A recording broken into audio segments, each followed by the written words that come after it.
Donald Morgan, how are you doing today, sir? I'm awesome, Greg. How are you? I'm doing great. I've been really looking forward to this conversation. You and I got introduced a couple of weeks ago through the Hmm. Botsford Buds, Yep. and that's how we got connected. And I've been really looking forward to speaking with you. Well, and But you have let's, raving fans there. I got to tell you, there are people that really, when we talk marketing, they're like, "Oh, go talk to Greg." I mean, he's the guy that knows yeah, don't tell anybody. That's my little secret. No, I'm just kidding. So I know that you got a hard stop in about 35 minutes. So I want to cover as much as we can. If we have to do a part two, we will. But to get started, I like to open these conversations with a little bit more about your backstory. So maybe you could tell us who you are, what you do, and how you got into it. perfect. And so Don Morgan, my family and I own a financial planning firm in Washington State, together with other owners called Colmena. We're a registered investment advisor, which means we're a fee-only advisory firm. We're on your side all the time. We're fiduciaries, which is a Latin word that means that you should be able to trust us, and our obligation is to put your interest first. So that's sort of the framing of who we are as a group and as a family. I've been privileged, all three of my kids and my wife and I have worked together, not all of us all the time, but substantially over the last 15 plus years in this independent firm. And it's just a joy. Um, People talk about work-life balance. We talk about work-life blend. I Um, like it. Hmm. and there are some people that go to college and they don't know who they want to be when they grow up. When I was in elementary school, I had decided I was going to be a space shuttle pilot. And that was the only thing I wanted to do. And this was before they built the space shuttle. They didn't even have the plans, except Werner von Braun had written an article for Boy's Life, if you remember that magazine. I do. I read it all the time when I was a And kid. my older Yeah. brother was a Boy Scout and an Eagle Scout and all the good stuff. And I was, he was my hero.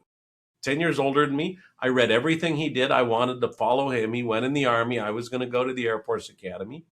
And I kept that plan. And the whole time I was growing up, I studied military science and aeronautic engineering and computer science and everything I could to make sure that when I graduated high school, I went to the Air Force Academy.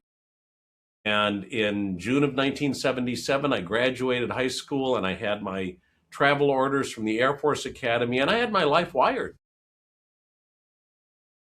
And a few weeks later, just after my 18th birthday, I got a telegram from the Department of Defense Medical Examiner Review Board saying, that eyesight waiver we promised you? Not so much this year, unless you're a female. And so I had to come up with plan B. And I shifted gears. My girlfriend, fiance at the time, now my wife, and I ended up getting into Los Angeles City College and then Cal State LA, studied finance and economics and political science. Those are the things I've studied my whole life: military science, economic science, political science. I grew up in a very political family. My mom was an FDR Democrat. My dad was a Goldwater Republican. It was a very stormy Wow, I house. bet that was some interesting conversations around the dinner table. Well, they were fascinating. And I was number six of seven. So there was a lot of siblings in my family. And so you learn a lot of things when you're the second to the smallest, including how to be fast at the dessert bar. Yeah, Um, and probably what not to do to get in trouble, right? oh, yeah, there's so many paths that we take in life, but I ended up with a job in finance just because I needed a job. And I really didn't like it at first until I figured out that it isn't about the numbers, it's about the people. And once I discovered that people are endlessly different, because I was young and arrogant and thought everyone thought like I did. Turns out not so much. And when you get to talk to 200 or 300 people a day, because in the early days, was smile and dial, right? You meet a lot of, and this was in downtown LA, by the way. And smile and dial, you mean like cold calling people up Yeah, for new business. absolutely. Yeah. Absolutely. And, you learn from the people you meet many different lessons, the ones they want to teach you, and sometimes the ones that you learn because of the way they act. And some people are really cool and some people are not. But once you embrace the reality that people are actually important and that you don't know how to read their mind and you have to listen to them and build empathy to solve problems. And it's been a long journey, and I'm a very slow learner. And my friends all laugh Ditto. when I say that, but it's true. Yeah. And I learn best, unfortunately, by burning my hand on the stove. Sure. You have to understand what it feels like to get burned, Your parent can tell you, hey, don't touch that, it's hot, but you really have to experience what it feels like to get burned to really understand. 100%. Yeah. And so over now 4 decades, I have had tons of roles in finance. And I've enjoyed almost every one of them.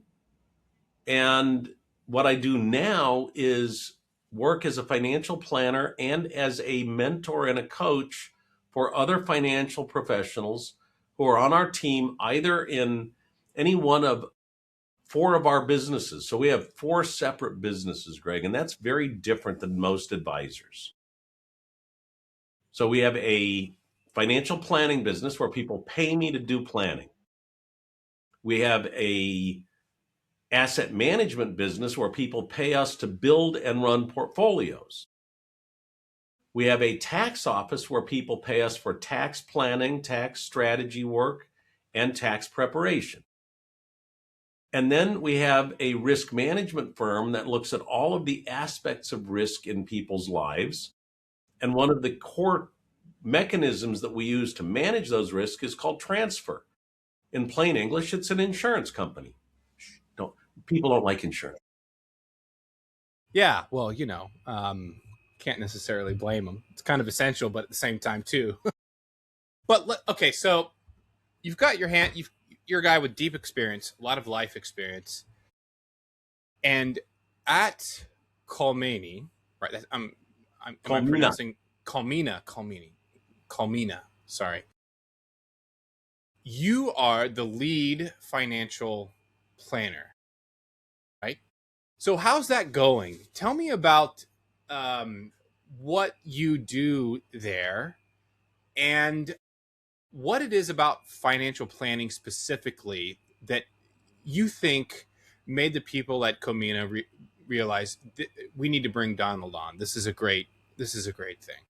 That's an awesome question, and it's the heart of why I joined Colmena. Colmena, by the way, means honeycomb. Interesting. And the idea is, in a beehive, all of the bees work together for the benefit of the rest of the bees. And we bring in all of the components of the honeycomb, and we build it for the benefit of the community. Does that make sense? Yeah, it makes complete sense. And that's brilliant. I love that. One of my fundamental beliefs that I've learned over the years is it's better to have a plan than not having a plan. And the more uncertain the future is, the more important the plan becomes. One of my early experiences was learning how to fly an airplane. At age 15, as a relatively, poverty-stricken young man in downtown Los Angeles, as in broke, I was still involved in a volunteer organization called Civil Air Patrol, and I got a scholarship to learn to fly an airplane. And I thought that was the coolest thing ever. While all my friends were out, trying to figure out how to buy beer at 16, I was doing flight plans. Awesome. And I don't care if you're flying from here to there, you have to have a plan. And before you ever step foot in the airplane, you've got to have a certain level of training and education. And when you're ready, then you take your plan and you walk around the airplane and make sure that, the wheels are still tight on and that there's fuel in the tank. Really embarrassing. Checklists, right? Yeah, no, that's right. Yeah. We don't have time today, but if you're interested, look up the story of how the checklist was created by the Boeing company when they were designing the airplane that won World War II. Now, that's an opinion, but it's fine, and I like it. And it's a crazy good story with a tragic beginning. It started with death and destruction. Horrible death. And that's almost exactly how my career in financial planning started. This goes back to the very beginning. I had a client refer me to a business owner. I love business owners. That's my core client, is a business owner. And this was a young family with 3 kids, and they owned a business in Kansas. And it was a great growing business. They were making gobs of money, and they knew they needed to do planning. It was late October, and we got together. They were excited to start the planning process, but they wanted to wait till they got back from Thanksgiving vacation. And they got in their new Beechcraft aircraft and they flew home for vacation, and they didn't make it. All 5 of them died. I never got the chance to do my job. And the tragedy of it was they weren't prepared at all. They didn't have wills. They didn't have trusts. They didn't have insurance. They had a great company with 50 employees that the state of Kansas split between their 2 families. That's, you don't have a will, the state law takes effect. Mm-hmm. Problem was their 2 families were culturally very different, and they did not get along. And they spent their time fighting each other instead of building the business or selling the business. It ended up shutting down. The litigation went on for years. It destroyed what had been built and then destroyed 2 families in addition. And that taught me how critically important, once you get the engagement, getting into it and not waiting till later, Yeah. planning is. That's a horrible tragedy. Well, unfortunately, oftentimes, bad things happen, and if you reflect on those things, good can come out of them. So, I mean, let's talk a little bit about your approach when it comes to financial planning. Oftentimes, we think when we think about financial planning, and we also think about investment management, and these things are separate, right? Yeah, I'm not sure that's true, but sure. Well, they're separate but linked. Right. Yes. So what I would like to do is I would like to talk a little bit more about your philosophy when it comes to financial planning, because we had a little bit of a conversation before we started recording, longer than I typically do, because you were sharing so much, you were dropping so many, truth bombs on me. I was like, oh, this is awesome, but let's save some of this for the interview, So when it comes to like your philosophy for financial planning, is there any unique approaches that you take? Like maybe you could just help us understand like how you approach financial planning, how you think about it. Does that question make sense? I know it's a very broad question. It is. This is something that you're very passionate about. You're passionate about people. So help us understand more. So let's start with the people. What financial planning is defined in both the law and in the standards and practices of the organizations that create certifications around practitioners. So I'm an accredited investment fiduciary and a certified plan fiduciary advisor. One of those is from the FI 360 organization. One's from the group called NAPA. There's also the Certified Financial Planner, which I don't have, through the American College of Certified Financial Planning. There's also the PFS through the AICPA, which is CPA-based financial planning.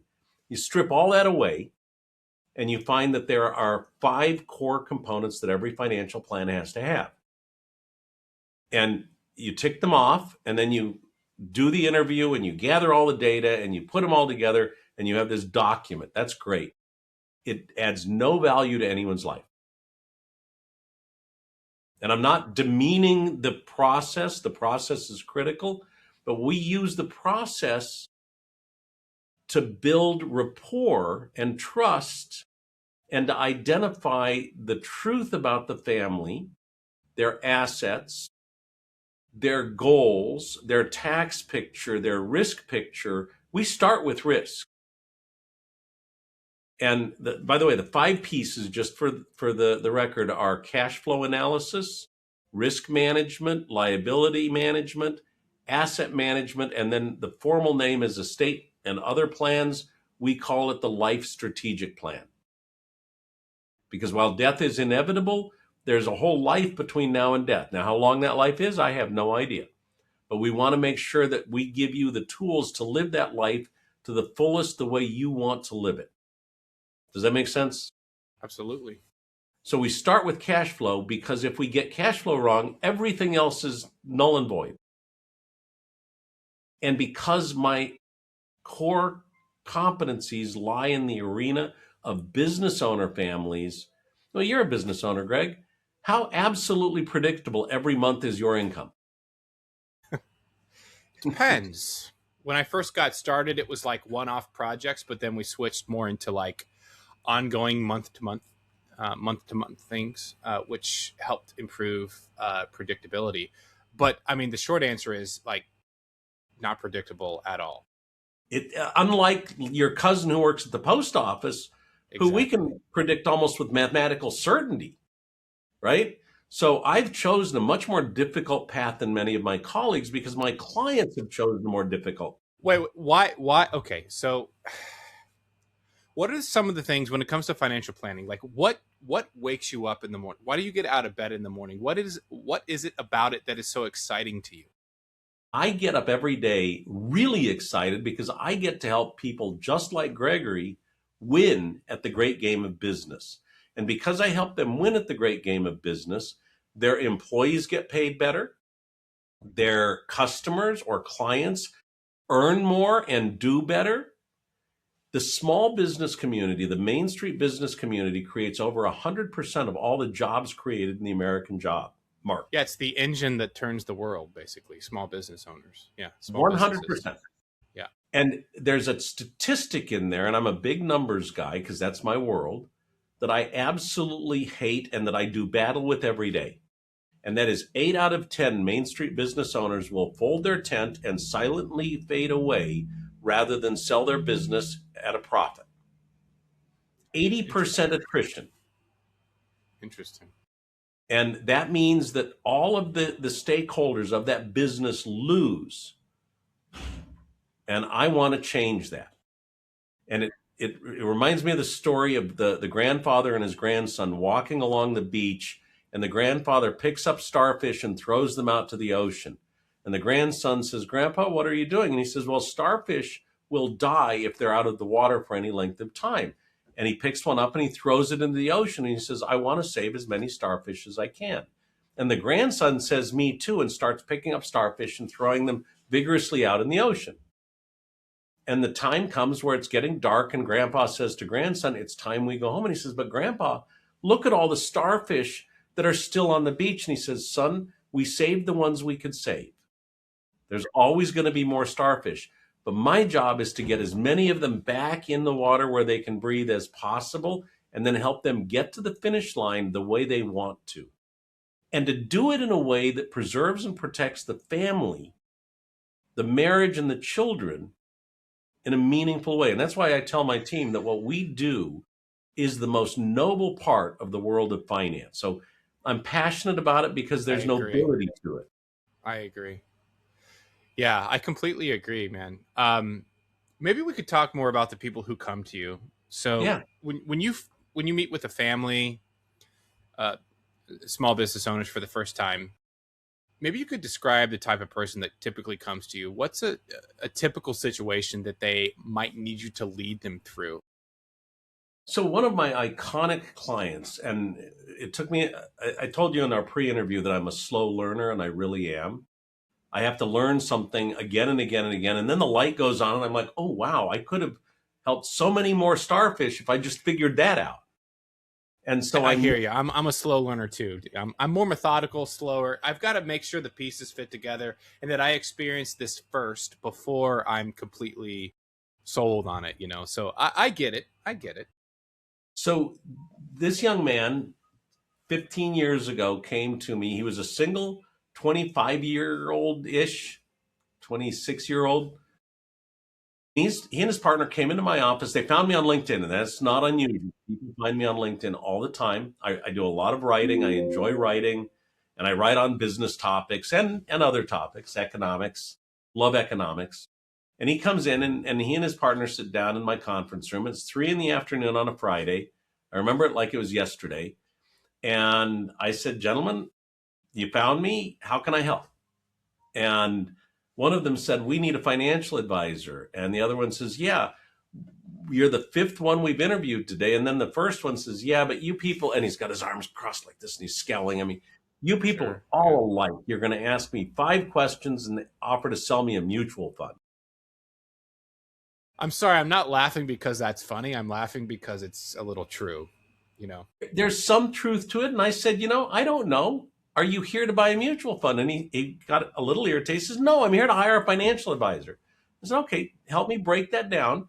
What does that mean to you? And he said, well, we have this business that we designed and started 6 months ago, and it's making gobs of money, and we don't know what we're doing, and we need a financial advisor.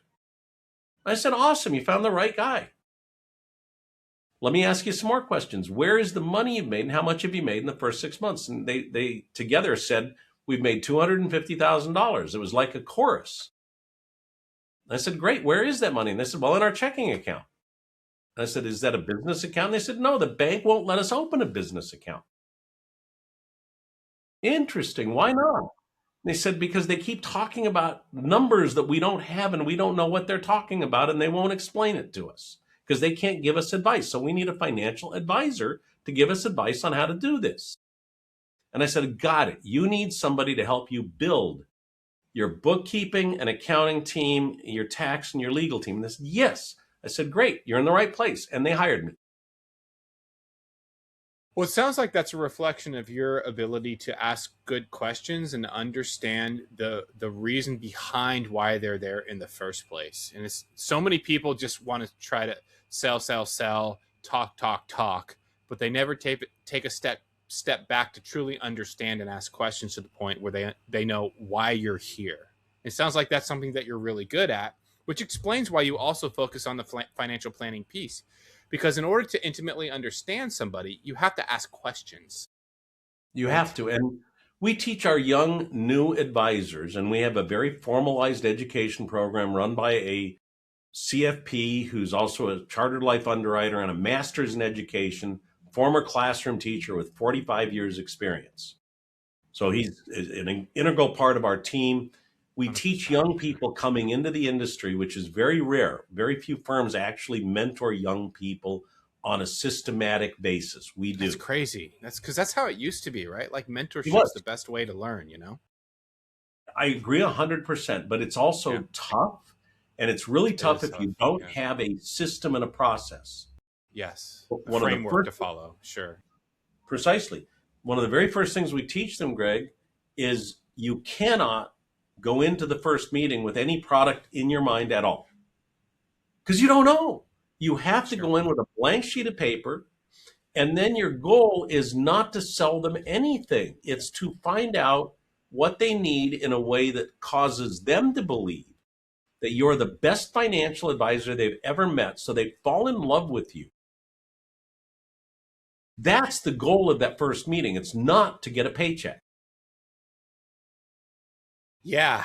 I think in sales, we call that sometimes commission breath too, because if you get too anxious just to get the sale, people can sense that, you know? Contrary-wise, if you look someone in the eye and say, when they ask you, what are you trying to sell me? You say, I don't know, and I'm not sure that it's appropriate for me to sell you anything. How about on the first meeting, you leave your checkbook at home and we just talk? Is that okay Talk. with you? Yeah. Well, you have to understand too, I think, and you know this already, you're an experienced guy, Donald, is they assume that the experience that they have with you is going to be like the other experiences they've had with others in the past. And that's just natural. It is. So if you can just come into that with a completely different mindset, you'll absolutely reset their expectations, That's you know? exactly what our goal is, and that's our experience. We don't want to be. So part of the math of my business is something called the law of large numbers. And one of the components of the law of large numbers is there's a bell curve in every data set. We want to be as far over on the right-hand side of that data set of financial advisors as we can possibly be. We want to be at least on the second standard deviation to the right of the bell curve, if not the third. And our aspiration is to be at the very, very, very tail end of the right-hand side, where we're so extraordinary that people want to bring their friends in so they can introduce them. Yeah. And that's so again, we don't go in expecting to sell you anything. We don't have a clue what you might need. Life insurance is one of our fundamental beliefs. We know the power of life insurance. And you can't say life insurance in those words in the first meeting, or they're going to run out into the street screaming. Have you seen Groundhog Day? Of course, I've seen Groundhog Day. So the character Ned Ryerson plays? Oh, yeah. That's what people think when you say life insurance. You've told that joke before, haven't you? A few hundred times, yes. Of course you have, yeah. It's a good one. I like it.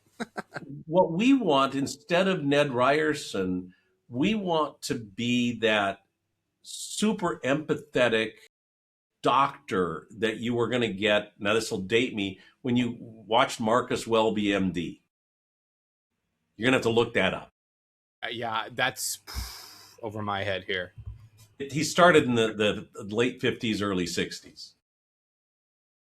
Yeah, that was before my time, I confess. I'm just saying I might have been around a couple blocks. But that's the goal. We want to be the trusted white coat physician who looks at the symptoms, asks the questions, and doesn't prescribe anything until a diagnosis has been made. And then we put that diagnosis into a peer group, totally confidential, of anywhere from 6 to 10 professionals who all gather around and look at the data about that patient. Wow, that kind of brings us full circle back to the meaning of Colmena, right? The honeycomb. The honeycomb. And we're the honeybees. And yeah, our client is the queen bee, and our job is to take care of everything that's necessary for that hive to thrive. And you asked me early on to describe my clients, who I love working for. I told you my get up in the morning is to help business owners win at the great game of business. Business owners is a broad term. There's Warren Buffett and Elon Musk. And if either one of them called me, I wouldn't know what I could do to help. They have armies of people to help them, right? I look for the Main Street business owner, and I typically look for, and you're in the marketing world, I'm looking for the younger, married with children, who are still in school, serial entrepreneur who knows that they need advice, values advice, is willing to pay for advice to help them invest in advice. Invest in advice. Yes. And invest in advice that helps do the things that are important to them, protect their family. What happens if Gregory starts making exponential money, where you go from $100,000 a month to $100,000 a week to $100,000 a day? That's a good problem to have, man, but it's still a problem, Could it create tension and problems for your children at school? Yeah. Tax problems. Could it create tensions and problems with your family? Everyone's got that family member that's just not the sharpest knife in the drawer and has stumbled around making mistake after mistake and is always asking for a loan. Do you think they'll come out of the woodwork when people figure out you're making $1 million a week? Family members I've never talked to would probably start coming out. Some you never even knew you had. Yeah. And I've watched this. I've watched people's best friends sue them and then say, well, you have plenty of money. This isn't a big deal. Yeah. So we help create the structures. It's not just money. It's not just assets. It's not just the account you've got at Ed Jones or Merrill Lynch or Goldman Sachs. It's the personal, social, and emotional capital of your family that needs to be protected. 100%. And so we care deeply about that. Yes, we do the asset management. Yes, we do the cash management. Yes, we do the risk management. Yes, we do liability management and tax management. Those are just the things that we do that support our mission, which is helping you and your family win at the great game of business all the way through to the end. And for that reason, we built a multi-generational firm that will be there long after I've gone to my reward. But I love structuring the entire business around that, and I love how you frame it. Long after I've gone to my reward, right, in the next life. But okay, so we're over time. I know you have a hard stop at the top of the hour. Um, I'm sure that you and I could talk for another 30 minutes to 45 minutes, but for the sake of, time, for anybody who's listening, who's like, I love what Donald's saying. I'm interested in possibly working together and exploring what that might look like. What should they do next? How can they get in touch with you? The easiest way to get in touch with me is go to my name on the internet, donaldfmorgan.com. That'll pop up my calendar. You can set a telephone appointment, a Zoom appointment. You can go to my profile on LinkedIn. You can go to colmena.com to look at our website. But if you want to talk with me, donaldfmorgan.com. I'm always in a meeting. I'm always on the phone. We work by appointment. I'm happy to have that first meeting at no obligation. And I guarantee you this, first meeting, you'll walk away without a bill. It's totally complimentary. You'll walk away with more than you came in with. And often I find a way to get you a gift. Sounds like a pretty sweet deal. It is. And the last thing I'll say is this, Gregory. We don't want clients who won't fall in love with us because we want to fall in love with them. Yeah. Yeah, there's nothing better than working with somebody who, when they call, you look at that and you're like, ooh, I get to talk to Taylor today, right? Yeah. Yeah. Yeah. Yeah. It's one of the great joys of our life. We love every one of our clients. We look forward to helping every one of them. We're structured in a way, we've got a great team that when they call and I'm on the phone, they're taken care of. And if they need me, which often they don't need me, and that's okay too. And you'll tell them, right? Yeah. If they don't, Yeah. So it's a wonderful world. The last thing I'll say is this. If you know young people that want to get into finance, we're unusual, extremely unusual in that we teach and mentor young people, and we can do it in a way that can include a salary and corporate benefits. And we can do that in all 50 states. So if you've got a family member that's just getting out of college, has a degree in finance, has a degree in social studies or zoology, I don't care. Have them call me and we'll interview them. And if it's not right for them, we'll let them know why it's not right and we'll help guide them into some other path. I love it. I love the mentorship model. I think that's something that we as a society need to go back to. I agree. Definitely. In fact, an essay that I'm wrapping up right now, and it's in my lawyer's hands right now to get their approval on it. We talk about how to do really tough problem solving. And as a business owner, sometimes you got to do really tough problem solving. Very tough, very difficult problems. But I also talk in there that I think one of the great problems that we need to collectively start solving is how we heal our culture. And part of that is bring back mentorship and the intergenerational connections, those values from generation to generation. Yeah, the lessons that the previous generations have learned, passing those on. I completely agree, man. Well, I know you got a hard stop in 2 minutes. I don't want to keep you, Donald. You and I could keep talking for another 30 minutes to an hour. And I would love to extend another invitation for you to come on whenever you like, and we can continue the conversation. But thank you so much for coming on the show. And we'll talk again soon. Thank you, sir.